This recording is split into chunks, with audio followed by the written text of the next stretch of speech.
Olá, meus irmãos. A paz do Mestre Jesus esteja com todos vocês. Que Deus abençoe quem me ouve e que o Senhor Deus Todo-Poderoso possa alegrar e trazer consolação ao teu coração por meio dessa palavra. Nesse sábado, dia 29 de junho, gravo vocês, que Ele possa nos fortalecer com a tua presença, porque é disso que nós precisamos.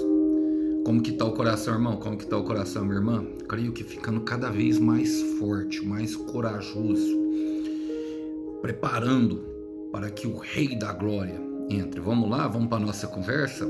Às vezes eu me empolgo, né? Vamos lá para a nossa conversa. O texto hoje para a nossa breve reflexão encontra-se na Epístola de Paulo aos Colossenses. Quero ler com vocês capítulo 1, a partir do verso 24, para aquilo que é a nossa conversa. Vamos lá, diz assim: Alegro-me quando sofro por vocês em meu corpo, pois participo dos sofrimentos de Cristo, que continuam em favor de seu corpo, a igreja. Deus me deu a responsabilidade de servir o seu povo, anunciando-lhe sua mensagem completa. Essa mensagem foi mantida em segredo por séculos e gerações, mas agora foi revelada ao seu povo santo. Pois Deus queria que eles soubessem que as riquezas gloriosas desse segredo também são para vocês, gentios. E o segredo é este: Cristo está em vocês, o que lhes dá a confiante esperança de participar de sua glória. Esse versículo, Colossenses 1:26, eu falo muito deles para vocês. Cristo em nós, a esperança da glória, na versão Ferreira de Almeida. E é isso que nós devemos buscar, irmãos. Paulo escreveu à igreja de Colossenses, que era uma igreja neófita, uma igreja que estava começando a caminhar na fé.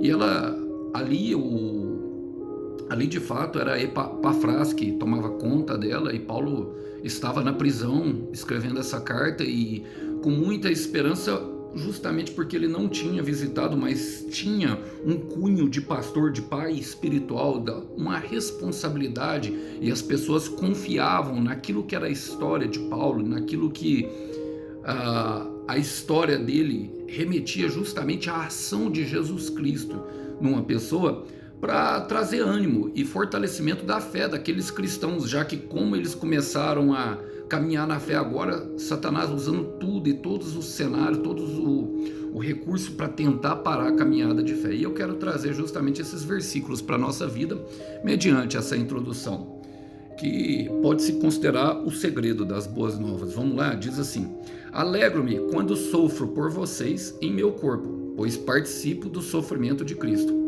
Como é possível, irmão? Como é possível ter alegria no sofrimento? Você está alegrando com o seu sofrimento, irmão?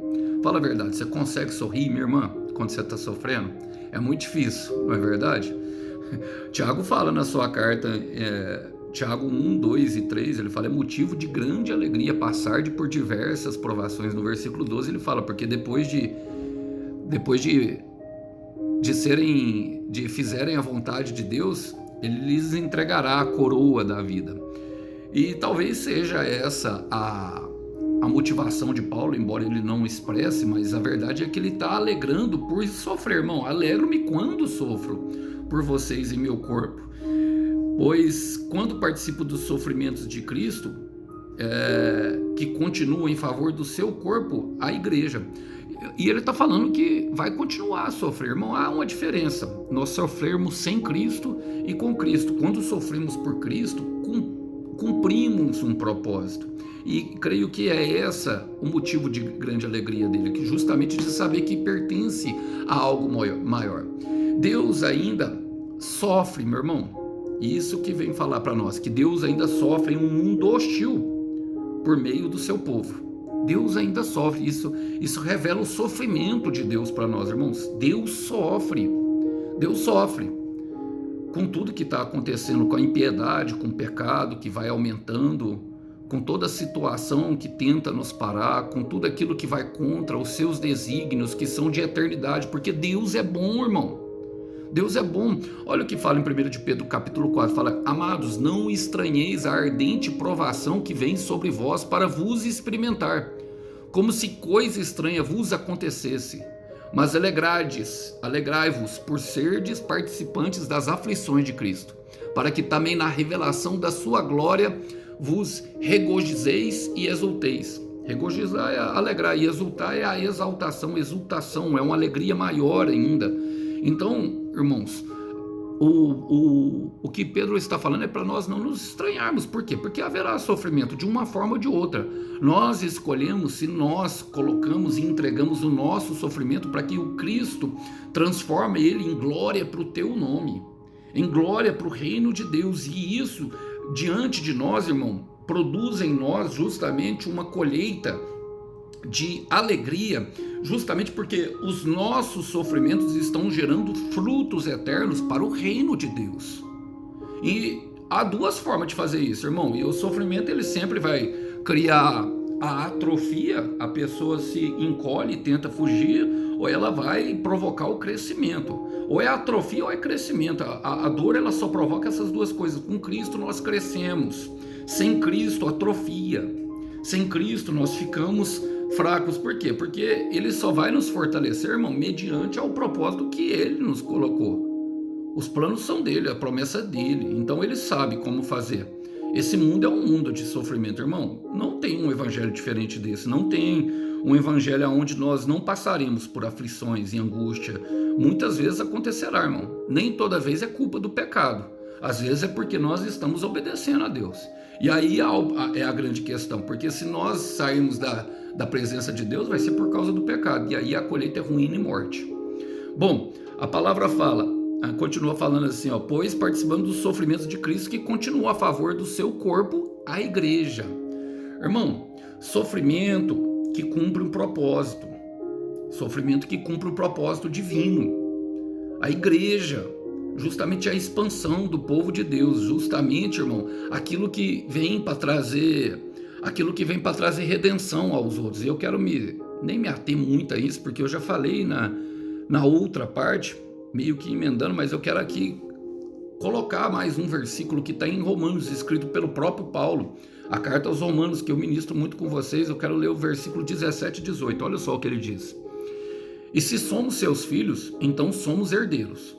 Uma herança, a herança ela vai além da promessa, é um legado que nós deixamos para as gerações que vêm, nossos filhos, as pessoas que estão à nossa volta, herdeiros de Deus e co-herdeiros com Cristo. O que quer dizer isso? Herdeiros de uma promessa de Deus, personalizada e única. Co-herdeiros com Cristo é que tudo aquilo que Cristo conquistou com a cruz, um co, quer dizer, esse prefixo co é junto. Então somos herdeiros juntos com Cristo. Todas as heranças de Cristo estão disponíveis a nós. Você percebe que a ação de Cristo se espalha, transmitindo esse legado. Mas se vamos participar da sua glória, precisamos também participar dos seus sofrimentos. É uma escolha, irmão. Não tem leveza. O sofrimento ele vem para limpar o pecado, como Pedro diz em 1 de Pedro 4:1, para limpar o pecado, e ele traz amadurecimento espiritual. Agora no versículo 18 fala: contudo, aquilo que sofremos agora é insignificante se compararmos com a glória que ele nos dará mais tarde. O que Paulo está falando? Coloca o olho na promessa, coloca o olho no futuro, coloca o olho com aquilo que ele prometeu, porque Deus é fiel, irmão. Sabe, muitas vezes nós não vamos compreender os planos de Deus, mas o que nós precisamos entender e precisa fortalecer a nossa fé, porque sem fé é impossível agradar a Deus, é de que esse sofrimento que ele permite nós passarmos é justamente para nos preparar para essa glória, para que nós não venhamos a nos corromper.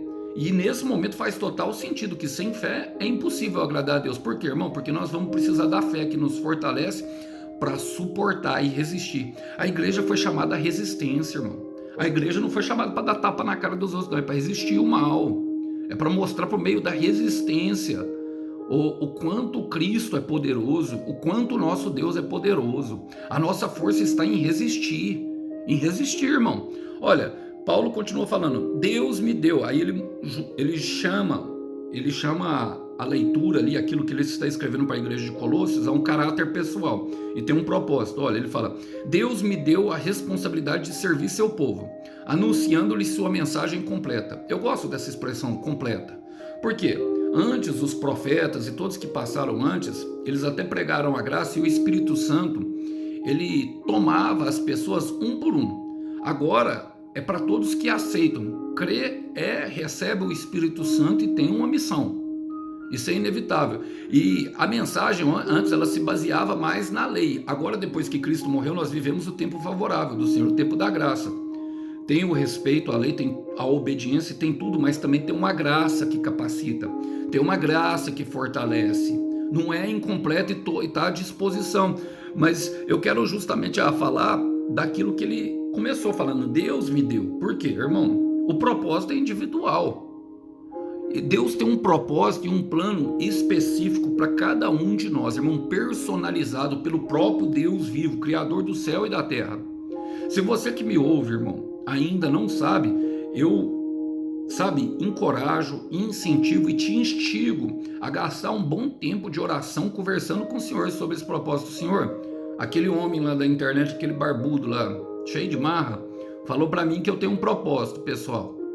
Eu quero saber, irmão, ele tem prazer em revelar sonhos, visões e a ação do seu Espírito Santo, os dons invadirão, a unção do Espírito Santo invadirá a tua vida a partir do momento que você abre o coração para essa mensagem. Agora esse propósito sempre está ligado a serviço, meu irmão. É um propósito individual que alimenta o coletivo. Eu quero repetir isso. É um propósito individual que alimenta o coletivo. Eu, por exemplo, venho diariamente ministrar a palavra para vocês. Todo dia, aqui às 10 horas da manhã e 8 horas da noite, vocês podem ver que tem aí um alimento, um compartilhamento do pão, que é a palavra. E a palavra ministrar, na etimologia da palavra, ela significa servir. Ministrar é servir. Esse foi o dom que Deus me deu e cada um tem. Eu não estou dizendo que você vai pregar ou que você vai cantar na igreja. Irmão, Deus precisa tanto do obreiro lá da igreja como do funcionário na fábrica. Ele quer implantar o reino dentro do seu coração para enquanto você caminha para esse mundo, através de você influencia outras pessoas. Nós vemos isso em Atos 8, através da vida de Dorcas, que costurava para as viúvas e assim as consolava, ofertando o seu trabalho. Tanto que Deus a ressuscita dos mortos por meio da mão do apóstolo Pedro. Então saiba, irmão, que há um propósito individual. Jeremias 29:11 fala: bem sei os planos que tenho sobre vocês, são planos de lhes dar prosperidade e o final que lhes espera. E esse plano está justamente ligado a um serviço, irmão. Há algo que nós vamos fazer. Irmão, eu não posso te falar, eu não sei qual é o seu propósito, eu sei qual é o meu. E eu te falo, dentro do meu propósito, Deus estabeleceu outros propósitos. Para isso eu tive que me desconectar de lugares, de pessoas que não me incentivavam, que me tornavam, na verdade, infrutíferos e improdutivo, a fim de caminhar muitas vezes sozinhos, mas hoje eu colho frutos de uma obediência a Deus e uma mentalidade muito forte. Olha o que Deus fala em Provérbios, capítulo 16, quero ler com vocês o versículo 4. Eu falo, vale a pena se entregar a Deus. Fala assim, eu quero ler na versão Ferreira de Almeida. Ele fala assim, o Senhor fez tudo para um propósito, ou para um fim. Sim, até o ímpio para o dia mau. Ou seja, até aquele que faz maldade tem um propósito. Quero ler na versão Viva. Olha o que ele fala. O Senhor criou todas as coisas de acordo com o seu plano, inclusive os maus para o dia do castigo. E aí você pode escolher. Saiba que, por exemplo, o sofrimento desse aqui, irmão, será eterno. E Deus já tem plantado a eternidade em teu coração. Então, alinhe-se a Deus com o teu propósito pessoal. Ele vai ajudar e vai servir muitas pessoas. E isso vai trazer alegria para o seu coração. Por isso Paulo se alegrava no meio do sofrimento dele. Você entende o motivo do sufoco de Paulo, que lhe trouxe alegria? E isso coloca sorriso no rosto das pessoas e de quem também está servindo. Olha, fala assim, essa mensagem foi mantida em segredo, versículo 26, por séculos e gerações, mas agora foi revelada ao povo santo. Revelação, irmão, em segredo significa justamente o mistério. E é por isso que eu estou te falando, o que Deus tem com você é um mistério só contigo. É algo que é só com você, irmão. Então é necessário que você se relacione com o Eterno. É necessário que nós venhamos a nos relacionar com o Todo-Poderoso para que Ele venha. Agora você percebe que nada que está oculto vai ficar escondido? Agora, se nem as coisas boas ficam, imagina aquilo que Deus abomina. Os pecados. Então vale a pena, irmão. Vale a pena se abdicar, sabe, do velho eu, se despojar, tirar um tempo com alguém que é mais maduro e especial, maduro e espiritual. Especial não, misericórdia, não tem ninguém especial no reino não, irmão, somos todos iguais. Quero me consertar. Não me sinto especial, não. Mas alguém maduro espiritualmente que possa te ouvir, possa te ajudar, te aconselhar, sabe? Que você possa contar os seus problemas e a sua fraqueza, que você possa ter essa liberdade e que ele possa te ajudar a caminhar com isso. Era o papel de Paulo com aquelas pessoas. Ele fala, essa mensagem foi mantida em segredo por séculos e gerações, durante muito tempo, mas agora foi revelada ao seu povo santo, a um povo que foi escolhido, irmão. Olha, então, irmão, nada que está oculto ficará escondido. Olha o que ele fala em Deuteronômio. Eu gosto desse versículo, eu sempre cito ele também, 29, versículo 29. Quero ler ele por completo. Fala assim, ó. Assim, as coisas encobertas pertencem ao Senhor, o nosso Deus, mas as reveladas são para serem conhecidas por nós e por nossos filhos. Tá vendo a herança, o legado? Para que obedeçamos a todas as palavras dessa lei para sempre. Tem uma finalidade, irmão, gerar obediência em nosso coração. Quero continuar porque ele fala no versículo 27, pois Deus queria que soubessem que as riquezas gloriosas desse segredo também são para vocês, os gentios. A mensagem está se espalhando, está saindo de Israel, está frutificando. Lembra que eu li em Romanos 8, 17, que fala justamente, irmão, dessas riquezas que estão em Cristo, mas que nós devemos passar pelos sofrimentos justamente para que venhamos a ser aperfeiçoados. Então, eu estou pregando aqui para pessoas que entregaram a vida para Deus e ficou pior. Eu estou pregando aqui para pessoas que resolveram obedecer e o cenário mudou total. O levante do inimigo tem sido ferrenho e eficaz a ponto de tentar fazer você desacreditar, para te parar. Tem um motivo, irmão. Primeiro, a palavra fala em Mateus capítulo 12, do 43 ao 47, se eu não me engano, que o diabo, ele procura um lugar onde ele possa repousar. Ele quer um lugar onde ele possa ficar confortável. Então, o chamado não tem nada a ver com confortável. Então, quando ele sai, a aflição que ele imputa em nós, primeiro, é para que venha nos dar um conforto, mas é um conforto que gera ruína e morte. Então, você quer conforto, irmão? É só continuar pecando.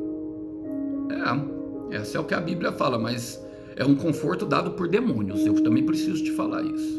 Dado por demônios, não pelo Deus. E por isso o Senhor Jesus fala em João 14, versículo 27, eu tenho dito essas coisas para que em mim tenhais paz. Não como o mundo vos dá, porque o mundo também tem uma paz para dar, irmão. Mas a paz de Jesus é a paz que nos guarda em meio à guerra. Deus nunca prometeu a ausência de dificuldade, mas Ele nos prometeu uma paz que nos guarda enquanto nós andamos pelo vale de sombra e morte, pelos desertos da vida, meu irmão. Então Deus sempre, defendeu esse direito de todos acessarem essas promessas, irmão, de viver em paz, de saber que haverá sofrimento, que haverá dificuldade, mas que haverá paz.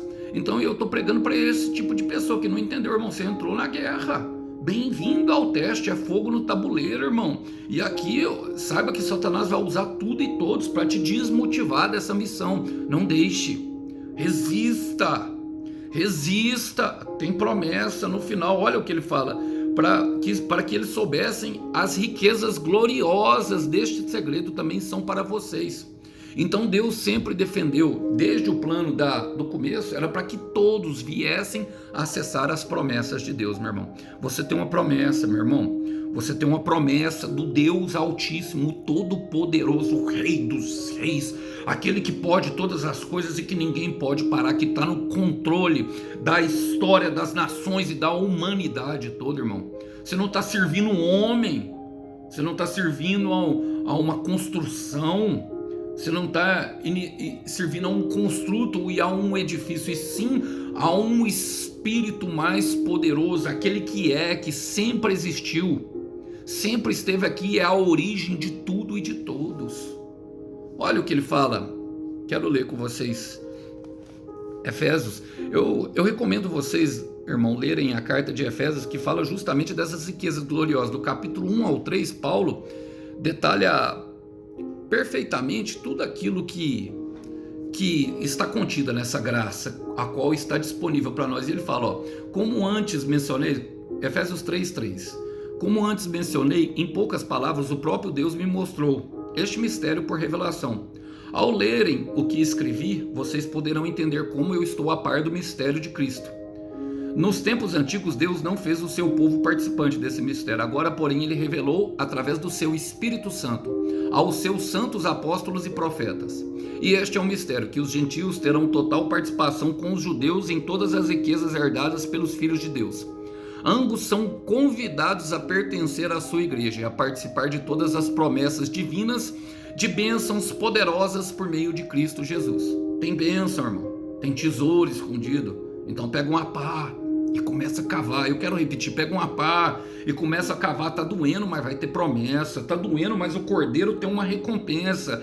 Tá doendo, mas está crescendo. Tá sofrendo, mas está aprendendo. Continua, irmão. Tá fortalecendo, sem dor, sem ganho. Vai doer, mas vai ganhar. Vamos lá, é pra cima, irmão, não para não. Olha, e eu quero terminar aqui, partir por final, porque ele fala assim, ó, e o segredo é este: Cristo está em vocês, e ele lhes dá a confiante esperança de participar de sua glória. Cristo em nós, a esperança da glória, meu irmão. O que ele está falando? Que ele se responsabiliza ao vir fazer morada em nós, a nos presentear com suas bênçãos, mas principalmente, irmão, com a sua presença maravilhosa. Vocês já pensaram como pode um Deus nos amar tanto assim, tão grande, sabe, que eu nem consigo abraçá-lo, mas faz questão de morar dentro do nosso coração. O rei do meu coração, rei do meu coração. Tem aquela canção, eu gosto muito dela, não sei cantar, mas ela é isso. Abram os portais para que entre o Rei da Glória. Abra o coração para que a mensagem alcance espaço e para que ele possa vir fazer morada. E diante disso, o acesso a tudo aquilo que você pede, a tudo aquilo que ele plantou dentro do teu coração, a tua promessa, irmão, tudo vai começar a fazer sentido e você vai caminhar. Você vai ver que nunca precisou, você vai ter arrependimento de não ter caminhado antes nessa situação. Esse vai ser o arrependimento que vai bater no coração. E você vai ver que aquilo que você buscava, sabe, aquilo que nós buscamos antes, é mínimo, perto daquilo que nós conseguimos. Por isso ele fala em Efésios 1:13, é por causa daquilo que Cristo fez, também todos vocês que ouviam o evangelho sobre a maneira de ser salvos e creram em Cristo, foram selados pelo Espírito Santo como pertencentes a Cristo, o qual há muito tempo havia sido prometido. Sua presença em nosso íntimo é a garantia de que Deus realmente nos dará tudo quanto prometeu. E o sinal do Espírito em nós significa que Deus já nos comprou e que Ele garante levar-nos para si mesmo. Esta é mais uma razão para que louvemos o glorioso Deus. O que Paulo está falando, irmão? Que aquela sensação gostosa, sabe, aquela vontade de desistir que vai aumentando, que eu sempre falo, mas que nós de fato não conseguimos desistir, que a promessa parece que está tatuada no nosso coração e na nossa mente. Vira e mexe, por mais que nós pensamos, porque ainda não alcançamos ela, e isso causa dor e frustração. E esse é o motivo de tanta frustração da humanidade. Você já viu que a humanidade quer resultados rápidos, e Deus trabalha com a espera, irmão. Mas aquela sensação gostosa de que vai ficar tudo bem, de que vai dar tudo certo, mesmo que as coisas estejam totalmente ao contrário, é justamente o indício de que o Espírito Santo habita em nós. Outro indício é que nós estamos em luta com os nossos maus desejos. Porque, irmão, quando eu me converti, eu saí do meu corpo? Não, o meu espírito ainda habita nesse corpo. Mas o meu espírito está ligado ao Espírito Santo, que guerreia justamente com as vontades dessa carne. E essa é outra indício. Então ele se responsabiliza a nos levar até para o final. Olha o que ele fala, em nós significa que ele já nos comprou e ele garante nos levar para si mesmo. Você está numa caminhada, irmão. Você está numa caminhada, meu irmão. E eu quero terminar aqui, sabe, falando que o nosso destino está na mão de Deus. Lembra quando o Senhor Jesus fala para Nicodemos sobre nascer de novo, dos nascidos do Espírito? Eu gosto do texto de João, capítulo 3, versículo 8. Vou ler para terminar, e fala assim, ó: assim como você pode ouvir o vento, mas não pode dizer de onde ele vem ou para onde ele vai, assim acontece com todos os nascidos do Espírito. Nós não sabemos de onde nós vimos e nem para onde nós estamos indo, mas que nós deixamos nos guiar pelo sopro, pelas asas do vento, ou seja, no sopro do Espírito, para que possamos viver as suas boas promessas e saibamos que o nosso destino está na mão de Deus. Se você não entregou, meu irmão, entregue o seu futuro desconhecido a um Deus totalmente conhecido e poderá contemplar todas as coisas que esses homens falaram. Saiba que Salmo 27 diz que uns confiam em carros, outros em cavalos, mas nós faremos menção do nome do Deus Todo-Poderoso que fez os céus e a terra, confiando que no final da jornada há surpresa, há algo preparado pela mão do Altíssimo, há algo preparado para a mão do Eterno, que excede todo o nosso entendimento.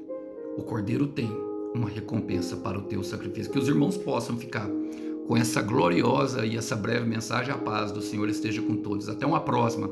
Tchau, tchau.